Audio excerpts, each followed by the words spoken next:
Well, welcome back, everyone, to the NBC Connecticut Kitchen Studio, sponsored by Kitchen Cabinet Outlet. I'm joined by Ashley Flagg from the Laurel in West Hartford. And Ashley, we're going to be making some tasty treats for us just in time for Thanksgiving. So Absolutely. What are we doing today? Today we're doing our butternut squash gratin. This is something that we're doing for our Thanksgiving to-goes. So we're using butternut squash from Young's Farm in East Granby. This is one of theirs.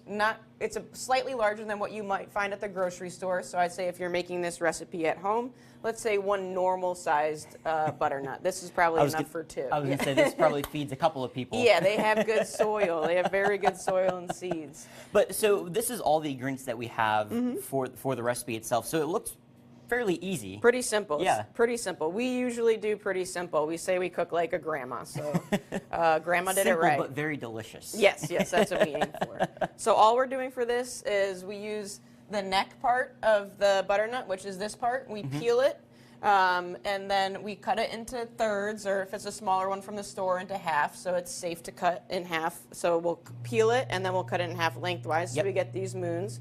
And then we lay them out on the sheet tray. And then with the bulb, the end part, we'll pull all the seeds out, we'll roast it in the oven, and we'll blend it so we have a nice puree like that, and we add nothing to it. No, maybe a little bit of veg stock if we felt like it was a little bit thick. If you don't have veg stock, you can do chicken stock or even water. So long as you're working with a good butternut, it'll be just fine. So that's going on top of the gratin. And on the tray, we have our butternut laid out. We're going to do a little bit of salt and pepper on it, of course. And then super simple, we just do a little bit of rosemary here and a little bit of garlic.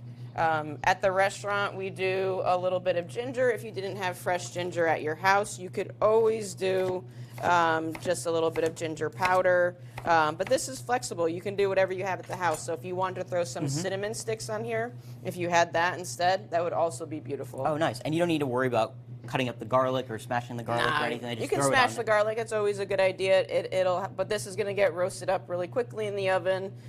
These garlic cloves themselves are small enough that they'll roast and you'll get that flavor. But always a good idea to smash your garlic. So this will just get roasted until the butternut is just barely soft, because you want it to have some texture after it's cooked. So this is the butternut. After we roasted it, we just layered it in a pan. You could do whatever pan you had at the house, so a cake pan, anything. A little butternut puree going over the top now, and that's going to fill in those gaps too that we have. Perfect. And then we also have some nuts on the side too that we're going to add to that as well. Yeah, so the topping is really simple, and this is just candied pecans. So we just take a little bit of light brown sugar or dark brown sugar, depending on whatever you have at the house. No big deal. The brown sugar is going to get melted, and then we'll add the toasted pecans, and we just get the pecan pieces because they're less expensive.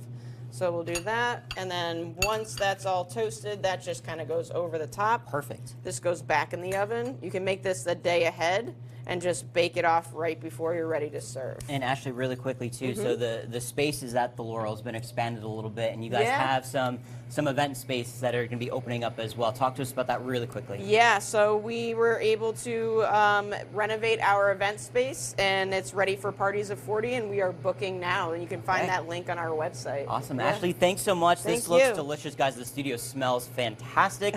We're going to enjoy some of this, and CT Live will be right back. Thank you.